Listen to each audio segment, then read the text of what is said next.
دا ورو سوال کړی دی چې ما د ډېرو کسانو نه دا خبره اورېدلې ده چې کله یو سړی د خپلې ښځې سره کوروالی کوي او هغې سره میلاویږي نو په داسې حال کې به ورسره میلاویږي چې په دوی باندې کمبلي یا صادري او پټي ځکه چې دغه ټیم کې کم ملایک چې موجود دي نو هغوی له حیا ورځي د دې نه او په دې کې د ملایکو سپکاوی دی نو دوی له پکار ده چې ځان پټ ساتي دا خبره صحیح ده او که نه الجواب شریعت کې الحمدلله هره مسله واضحه ده که پټه پاتې شوې ده په چا باندې یا خو د یو مولوي صاحب د کم علمۍ د لاسه پاتې ده یا یو مولوي صاحب ته معلومه ده خو د هغه سره به څه وجهي چې د هغې د لاسه نه بیانوي یا د عوامو د غفلت د لاسه نه ده معلومه شوې او یا دا ځان چې ډېر غیرتي کوي دته نه معلومه د بعضو غیرت صرف ټول راشي په کوم ځای کې په دین کې دینی مسله کې کور کې ډش پروت ته هېڅ خبره نه ده کور کې د انډیا ډمان د هغوی فلمونه د هغوی سندرې اورېدل کېږي هېڅ خبره نه ده کور کې نشې چرس سیګرټ هر قسم ارامیتوب کې کېږي هېڅ خبره نه ده کنځلې پلار کوي مور کوي یو بل ته د بدې کنځلې بچو ته یو بل ته هېڅ خبره نه ده او که چېرته د دین مسله راغله یاره بس دا بعض مسلې وي باریک مسلې دي باریک نو ته چې دومره ناروا کارونه کوي په دغه ځای کې غیرت نه وي دلته بیا غیرت راشي ځکه دې دلاسې به ټول عمر په جهالت کې پروت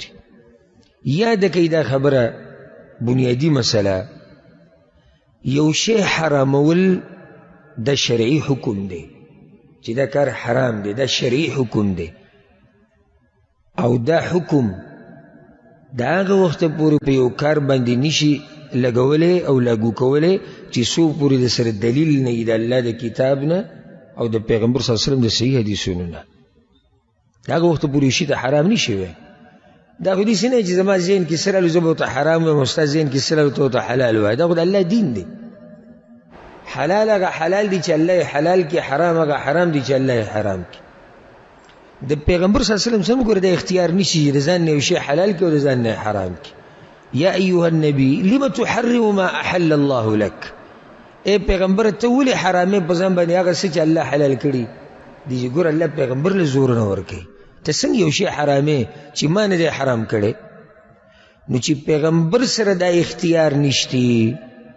نو بیا د امتي سره د اختیار د کوم ځای راغی چې دی به یو شی حرام کړي یو شی به حلال کړي جمهور العلماء دا وایي جمهور العلماء جمهور چې کله وویلی شي نو څه معنی ده اکثر علماء جمهور العلماء حنفی مذهب والا شافعی مذهب والا او مالکی مذهب والا دوی دا وایي چې بالکل جایز دی چې کله ښځه او خاوند کوروالی کوي او دوی دی بې کپړو وي دې کې هېڅ حرج نشته بعض علما حنبلي مذهب والا هغوی ورته حرام نه هغوی ورته مکروه وایي وی دا کار غوره نه دی ولې وی موږ سره په دې باندې یو څو دلایل دي یو څو حدیثونه ورسره دي خو هغه ټول کمزوري دي سندن لکه یو روایت ذکر کوي د ابو هریره رضی الله عنه امام طبرانی راوړی امام بزار راوړی سندن کمزوری دی وی پیغمبر صلی الله علیه وسلم وایي چې تاسو کې کله یو سړی د خپلې کور والا سره کوروالی کوي نو ځانونه دې پټ ساتي ځکه که ځان پټ نه ساتي نو ملایکو له ترې حیا ورځي او که چېرته بچی د دوی پیدا شو نو د دې بچي کې بیا د شیطان برخه وي دا حدیث سندن کمزوری یو حدیث کې داسې راځي عبدالله بن مسعود روایت دی امام طبرانی راوړی امام بیهقي راوړی دی او امام بیهقي په خپله کمزوری کړی دی وایي سندن کمزوری په هغې کې هم دقه خبره پیغمبر صلی الله علیه وسلم چې څوک کوروالی کوي نو ځان دې پټ ساتي یو روایت ابو امامه رضی الله عنه دی او په هغې کې هم دا دی چې پیغمبر صلی الله علیه وسلم وایي چې تاسو کې یو سړی کله د خپلې ښځې سره کوروالی کوي نو د خرو په شان دې ځان نه لګړی دا امام طبرانی راوړی او دا هم سندن کمزوری روایت دی ټول روایتونه چې دې باب کې راغلي دي هغه سندن کمزوري دي او که حدیث پکې صحیح ثابت شي بیا خو مسله ختمه شو خو دا سندن کمزوري روایتونه ځکه جمهور العلماء دا مسله نه بیانوي اکثر علما د امت هغوی دي کې هېڅ حرج نشته او د هغوی خبره مضبوطه ده بلکې د هغوی سره په دې باندې دلایل دي یو دلیل خو دا دی ګوره اصل دا دی چې ښځه او خاوند د یو بل نه هر قسمه مزي اخیستی شي سوای د هغه څه نه چې شریعت حرام کړي بس نو د ځان نه پکې موږ څه نشو لګولی چې بھئی دا پکې حرام دی او دا پکې حرام دی او دلته حرام دی او دا حرام دی نه شریعت یو کار حرام کړی دغه به حرام وي د هغې نه علاوه هر قسمه کار جایز دی دلیل هم په دې باندې شته لکه پیغمبر صلی الله علیه وسلم خوا له یو کس راغی امام ترمذي امام ابن ماجه دا روایت راوړی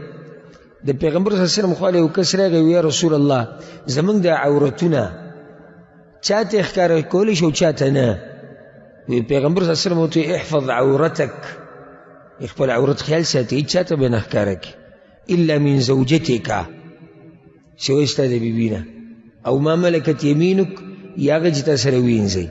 د دې نه علاوه چاته نه شي ښکاره کولی هغوی یا رسوله که هېڅوک نه یوازې یم نو بیا خو الله ډېر حقدار دی چې د هغه نه دې حیا وکړی شي که یوازې هم لغړ به نه اوسېږي نو د عورت د ښکاره کولو د هغه چا په مخ کې اجازه ته چې څوک یا ښځی او یا د ښځې خاوني او یا وینځئ بس نو چې کله دا اجازت میلاو شو چې عورت ښکاره کولی شي معنی دا چې عورت ښکاره کولی شي نو که باقي بدن ښکاره کړي نو په دې کې څه حرج شو یو روایت کې داسې هم راځي سندن کمزوره د امام ترمذي راوړی په هغې کې داسې د پیغمبر صلی الله علیه وسلم وی ځان وساتئ د دې نه چې یو سړی ځان لګړ کړي ځان به نه لګړوئ کپړې به نه وباسئ ټولې تاسو سره هغه څوک دي چې هغه نه جدا کېږي تاسو نه مګر چې کله تاسو اودس ماتې کوئ او کله چې یو سړی د خپلې ښځې سره کوروالی کوي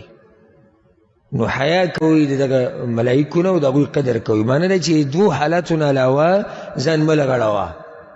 هغه دوه حالات کم یو دي اودس ماتې او کوروالی حاصل د خبرې دا شو چې د پیغمبر صلی الله علیه وسلم نه په دې باب کې نهي نه ده راغلی منتې نه ده راغلی نو که چېرته ښځه او خاوند د یو بل سره کوروالی کوي بې د کپړو نه او کپړې لرې کړي نو دې کې څه حرج نشته اصل دا دی چې دا کار حلال دی او چې څوک حرامي هغه به دلیل ښیي او دلیل په دې باندې صحیح دلیل نشته بعض خلک دا وی بعض عوام پکې دا وی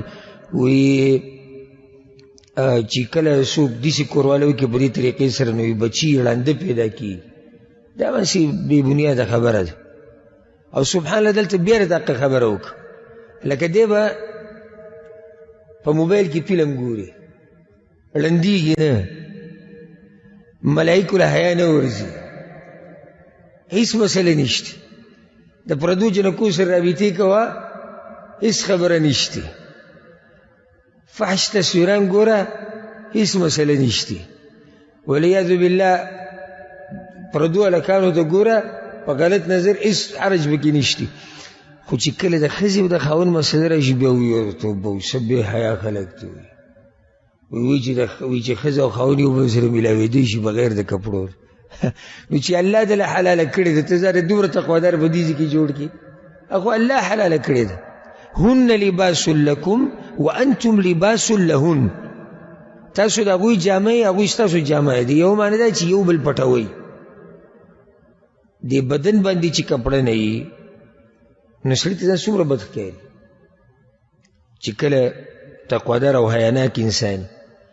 بلکې کوشش دا کوي که چېرته د باتروم کې او لامبي نو هم زر زر ځان فارغه کوي حیا وله ورځي ځان ته کتی نه شي دومره حیا سړي له ورځي نو په دې کپړې سره دی پټ شي دقه شان دا ښځه او خاوند د یو بل دپاره کپړه ده که د دوی دغه کپړه نه وي که نه دا جامه ده کومه چې مونږ اغوندو نو یو بل پټوي